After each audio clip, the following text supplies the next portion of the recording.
Yo, what is good, YouTube, and welcome back to another JC2K video. In today's video, we're going to be taking a look at all of the brand new Rush 4 cards coming out today here in NBA 2K24 MyTEAM, headlined by Galaxy Opal Andrew Wiggins, who I am pretty excited about. I know I'm a little bit late on this video, technically a little bit later than normal. I slept a little bit later than normal today. So my apologies that it's a little bit behind, but yeah, we are a little behind, but that's not a huge deal. I am excited to try this, or I guess to see how this drop looks and look at each of these cards and see how good they have the potential at very least to be. Before we hop into it, if you haven't already, make sure you hit that subscribe button. Help me push towards the 25,000 subscriber mark on the channel. I upload every single day. Tons of consistent daily MyTEAM content. Would really appreciate it if y'all do subscribe. Without further ado, let's hop right into it. So let's take a look at this Isaac Austin card first. A 6'10" power forward center, 84 speed, only a 73 ball is pretty darn low. Defensively, he does look decent. I will say this is an amethyst. We're kind of at the point where just amethysts for the most part aren't even really particularly viable at all. Not to mention with the amount of shooting and playmaking badges, especially that he's missing, and a lack of like elite level top tier defense, there's definitely no reason whatsoever to even consider using this card. I'm not even going to waste any time with that one with him.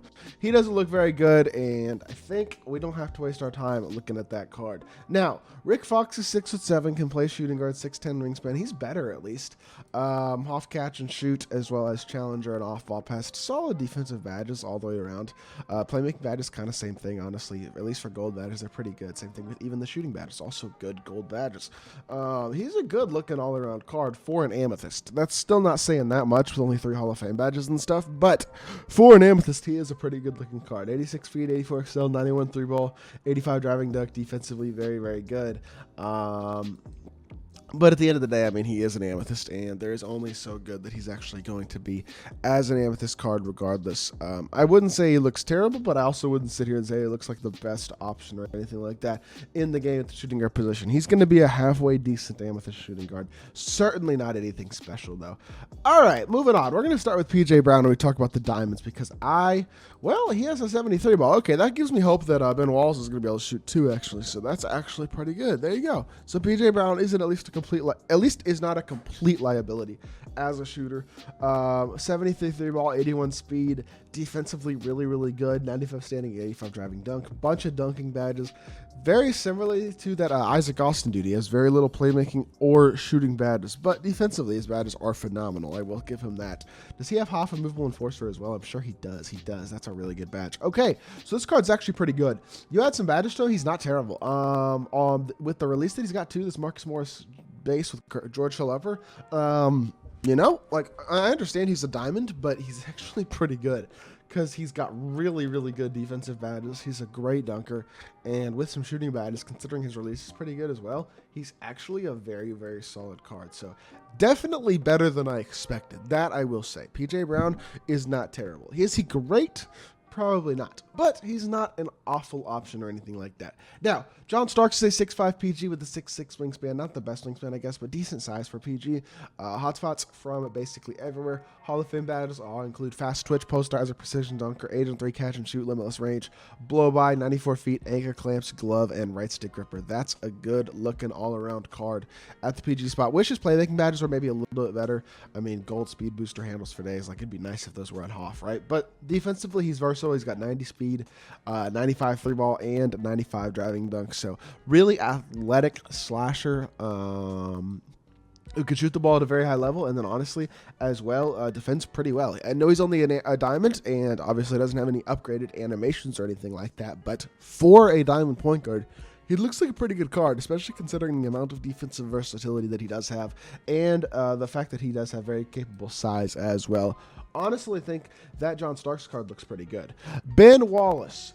Big Ben is 6'9" with a 7-foot wingspan, 97 speed, but they gave him no 3-ball. And that is what I was worried about with Ben Wallace. No 3-ball whatsoever for this card. Why does PJ Brown have the ability to shoot and Ben Wallace does not? I'm not totally sure. But A 25 free ball is quite simply not going to cut it no matter what. He is one of the best, most versatile defenders in the game. He's actually probably very, very good when it comes to putting the ball on the floor as well. Really crazy athletic, but he can't shoot the ball at all. And honestly, there's no point to even adding anything shooting batters related to this card because he won't be able to shoot even with those added from the three-point line. He's just not going to be knocking anything down. 25 is no chance. So that means that despite him being one of the best defenders in the game, one of the best playmaking fours in the game, a really versatile card. And honestly, I mean, his release is actually not that bad. Tray escape is crazy on this type of card. And 97 speed, like, he would be such a dog. But you can't shoot the three, you can't play. Plain and simple, and I'm not going to lie, this drop is looking mid outside of Mr. Wiggins so far. I will not lie to y'all. Darren Williams at 6'3", PG is another card that just like 75 driving dunk. Yes, his badges all the way around are pretty good. He's got a pretty good amount of defense, all that type of stuff. I know the card is solid, but his release is not. Well, okay, hold on. Whoa, 2K. They just did something they have not done all year. This card actually has changed animations. They changed his jump shot base, put his release on quick, gave him a better dribble style, as well as De'Aaron Fox size up, Kemba escape, and a good behind the back. This is a huge change, actually. Wow, hold on. Okay, so 2K, good job, first of all, making Darren Williams pretty solid, even though he's only a pink diamond. This is the first pink diamond of the year as well that has gotten changed animations. You know what this makes me wonder is, are we finally going to start to turn a corner on what this weekend content is looking like? Because this is a good sign.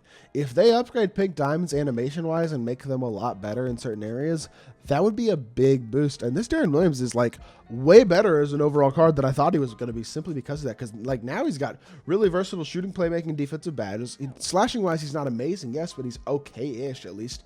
And now he actually has really good sigs. He was going to move very well in the half court. He's got a nice release. Like, this card is better than I thought, significantly better than I thought, because his animations are much different than his amethyst, which I think he's the first pink diamond of the entire year that is true for. So that's actually pretty fire in my mind. But the best card today and the most interesting card today is this Andrew Wiggins, a big, versatile shooting guard option, 7-foot wingspan, 6'7", height, big player, build hotspots from basically everywhere. 26 Hall of Fame badges include a ton of slashing, Agent 3 catch and shoot, corner specialist, deadeye, limitless, and slippery off ball, blow by speed booster. I do wish handles for days maybe was on Hoff, but in general, it's really good. And then even the defense is also absolutely extraordinary. Although no immovable enforcer, that is a very good badge that he does not have. I'm not surprised that he doesn't have it, but it would be kind of nice if he did. At the same time, defensively, he is still very good. He has 98 driving dunk, 93 ball, 94 speed, 92 excel, and 91 speed with ball. The fact he has a bunch of half shooting badges is very nice. I knew he'd be elite defensively, and as a slasher, and then as a playmaker, not bad either. D-Book dribble style is a nice little addition. The rest of his sigs don't look changed, but he does have Pro 2 fade, which is an upgrade on the fade as well. Releases on very quick, so really nice dribble style.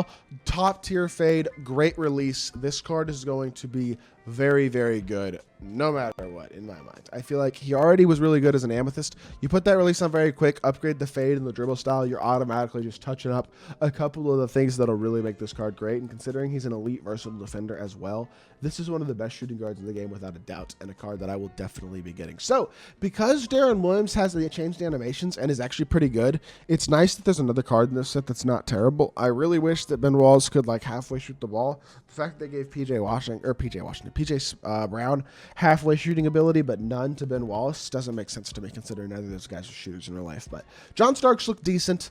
PJ Brown honestly doesn't look bad either. Ben Wallace would be a beast if he had a 75 3-ball, but because he has a 25, that is not going to cut it.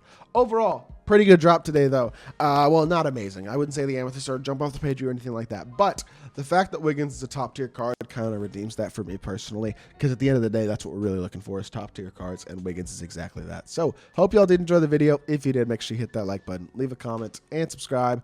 I'll be back with more 2K content very, very soon, and I appreciate y'all. Peace!